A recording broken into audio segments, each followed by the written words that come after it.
UFC fighters with slept on power. Now, what is slept on power? There we go. Let's get into the video. Nah, I'm playing. But now, what is slept on power is like, you just don't expect them to really have pop when they punch. But surprisingly, they can punch pretty hard. They can punch pretty hard, and it's underrated. What else can I say? Well, but with that being said, I'm back, y'all. I'm back better than ever. I don't want to make no promises, but you should be expecting consistent. I'm just saying consistent content. Maybe not every day. Maybe every day. I don't know. We'll see. But expect consistent content from here on out. And with that being said, let's get into the video, right? Oh, and I got a fresh cut, by the way. My fault. That was cringe. I'm gonna edit that out. I'm editing that out. But now let's get into the video.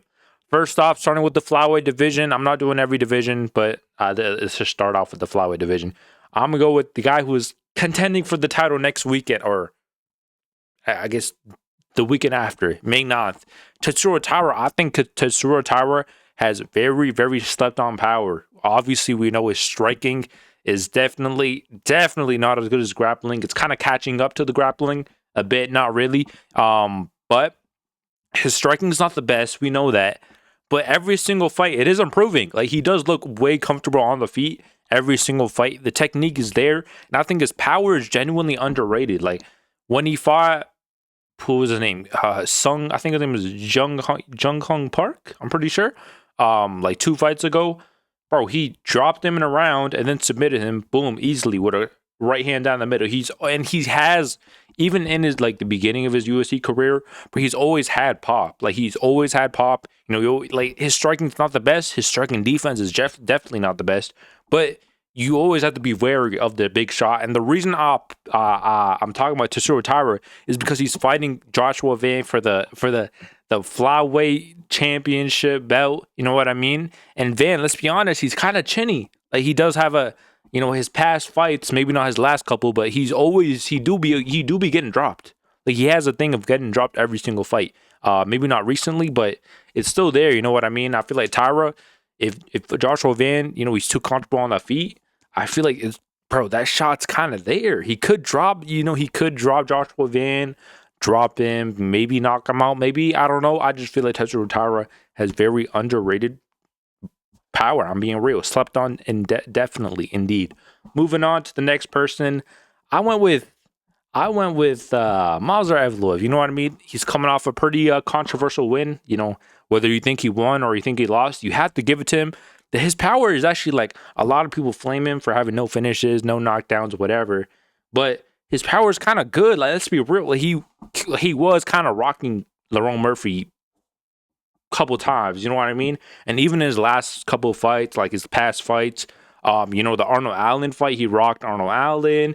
The Dan Ige fight, he rocked Dan Ige. He has no knockdowns and finishes in his UFC career, not his career. But brother, it's very underrated. I think he has average or maybe above average power. I'm being real. And I think if he lands on you, like, especially Volk, who he's fighting next, let's be honest, Volk, again, bro, he does not have the best chin. He's been dropped in his last, like, 4 fights. You know what I mean? And a guy like Movsar Evloev, he's not, if Movsar Evloev lands cleanly on Volk, bro, are you telling me he can't drop him? You can't knock him out? Maybe not knock him out, but you tell me you can't drop him? Bro, Volk's been dropped. He always gets dropped. I'm telling you, Movsar Evloev very slept on power. And we're definitely going to see more of it in his upcoming fights. How old is he at? What is he, like 30 or something like that? Let me check. He is 32. All right, so he's pretty young, His next coming fights, bro, I think we're going to see a couple knockdowns. Maybe a finish, but with that being said, I think he has very slept on power. I'm being real. Moving on, lightweight division. I'm going Beneil Dariush, bro. I'm going Beneil Dariush. Listen, I feel like he's not, like, he doesn't have, like, over, like, I feel like we all know he has pop, but I feel like just for the fact that his chin is so bad, it's honestly quite funny that he's literally like a glass cannon. Like, he has a lot of power, but his chin, he just can't take a punch. But he could pop, but he can't take a punch. It's weird. But yeah, I just feel like he has underrated power. He's fighting Quinlan Salakild. Hey, in the 50-50s, you know, the brawling range, hey, if Beneil Dariush lands on you, you might go to sleep. Let's be real. Let's not act like he didn't land a literal haymaker against Mateus Gamrot. Bro, look at that finish. Look at that knockout. It literally sounded like a like a haymaker, bro. It sounded like you just swung a bat against someone's head. That's what it sounded like. So yeah, Beneil Dariush, very underrated power in my opinion. It's just funny because you know he just can't take a punch, but he could land a punch though. He could put you down, but he might get put down in the process. But nah. Moving on, I think I have two for this division. Mateus Gamrot. Speaking of Mateus Gamrot, I feel like Mateus Gamrot, another one. I feel like people think he has pillow punches when I think it's maybe not quite the opposite. You know, I do think he's not the most powerful guy, but I think he has average power. I'm being real. I think he has very slept on power. You know, he dropped Dan Hooker. He was doing quite well in the feet against Rafael Fiziev. Even his last fight against Ribovic, bro, he was landing some good shots. I'm not saying he dropped him or, you know, he hurt him or anything like that, but you know what I mean? Like, I do feel like he has very underrated striking and power. Like I said, he did drop Dan Hooker. That's quite an achievement in itself. And I feel like people think he has like pillow punches. And you know, maybe not pillow. Maybe we go like what's like the next step of pillow punches? Let me think. Maybe we go trying to think. Like belt punches, like you have a belt. Yeah, maybe like that. I don't know. But nah, I think Mateus Gamrot, very underrated power. Very underrated. Moving on though. Welterweight. I went with I almost said Mateus Gamrot. I'm going with Ian Machado Gary, bro. Very underrated power in my opinion. I feel like people forget this. You know, I know he's fighting this weekend, not Gary. I know Carlos Prates is fighting this weekend, but let's not forget Ian Gary he rocked Carlos Prates. He beat him 5 rounds, striking, and he hurt him. Let's not act, bro. He hurt him with the uppercuts and the head kicks and all that. And I feel like genuinely very underrated power. He hurt Carlos Prates, and you know, during his earlier career, he was getting knockouts. You know, he knocked out Son Kanan. He knocked out who's that? Like that tall guy that he knocked out with like the up pull right.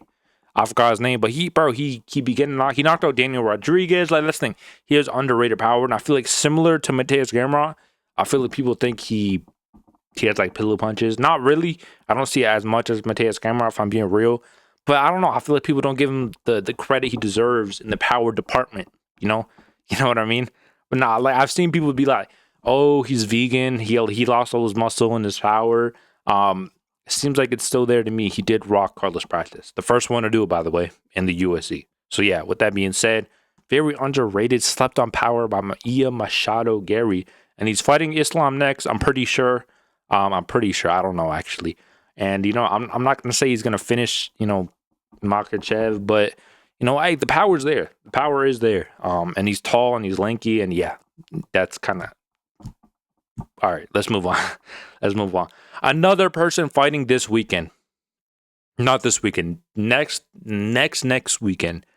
Sean Strickland, bro. I think is very underrated. Okay, maybe not very, but I do feel like he does have good power. You know, he is coming off a knockout against, you know, Fluffy Hernandez, which bro, the last person to knock out Fluffy Hernandez was Kevin Holland, I'm pretty sure, and they both kind of knocked him out similarly. I'm not gonna act like it was like a 1-2 down the middle and put him out. It was like I'm pretty sure it was a knee to the body that pretty much done it. So yeah, it's not like crazy power, but you know, he has a lot of knockouts. He knocked out Fluffy Hernandez. He knocked out Brendan Allen. He knocked out Abus Magomedov. Both those guys, all 3 of those guys are ranked, by the way. I'm pretty sure Abus is ranked, if I'm not mistaken. But he has quite a lot of knockouts on his belt. You know, look at Dricus du Plessis after 1 round of their first fight. He was all bloodied up, all bruised up after 1 round. And then look at him after 5 rounds of his fight with Sean Strickland. Look at the picture of his face. He looked like Scarface. That's all I'm gonna say. You know, he might not have like knockout power, you know, but he has thud to it. It's gonna hurt. But yeah, with that being said, yeah, very slept on power. But Chimaev, I'm not gonna lie. Yeah, I'm sorry, buddy. I'm sorry. But yeah, it's just a tough matchup for you, man. Actually, it's a good matchup for Strickland, but bro, why am I even talking about? It's not, bro. This is not what the video means, bro. Like, All right, whatever. Moving on. Light heavyweight. I went with Magomed Ankalaev. Might be the only one where I think people. No, I don't think people underrate his power that much, but I just feel it's not talked about enough. Like, he really has like one of the best. He's the most powerful, one of the most powerful people in that division, in my opinion. Like, genuinely, you think this guy knocked out Johnny Walker? I'm sorry, he knocked out Johnny Walker. He was stumbling and bumbling Alex Pereira in their first fight. I know he was sick or whatever. I'm pretty sure Pereira was sick, but he was stumbling Pereira in their first fight. What other knockouts did he have? Ion Kutalaba.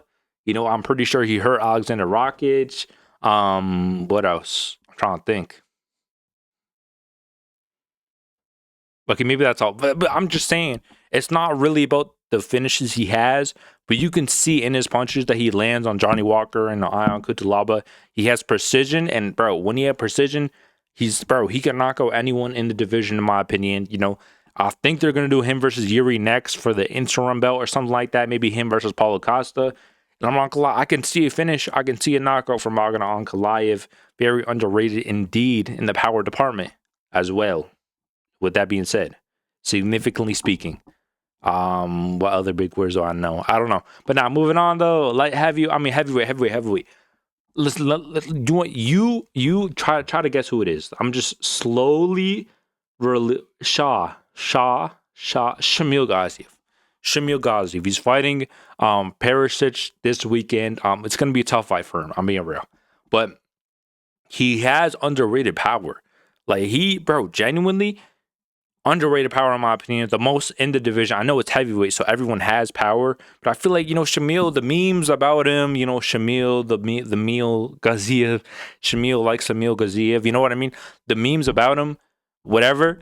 He actually has pop though. He has pop. He knocked out Peterson. He knocked out Martin Budai.